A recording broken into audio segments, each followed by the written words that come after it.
Yo, welcome back guys. Today I'm gonna be showing you how to get access to early beta or open beta for. So as we know, we all go here and type multiversus, but when you try to download it, here it says free demo, right? When you try to download it, it will ask you to pay money, but we don't want that.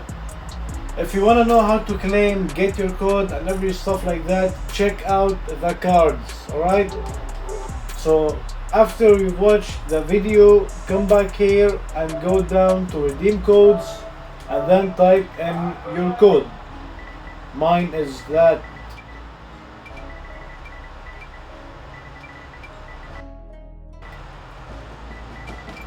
Now that I typed the code in, I'm gonna hit continue. And as you can see, it says Multiversus.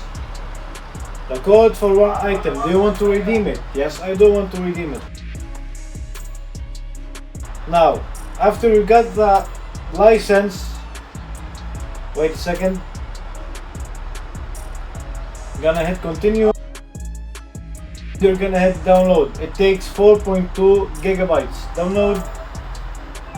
Now go to notifications. And as you can see, it is downloading. That's how you get it for PS4 or PS5. It works for both. Thank you so much for watching. Subscribe with the bell on to stay notified. More content about this game coming soon. So I suggest you to subscribe with the bell on. Peace out.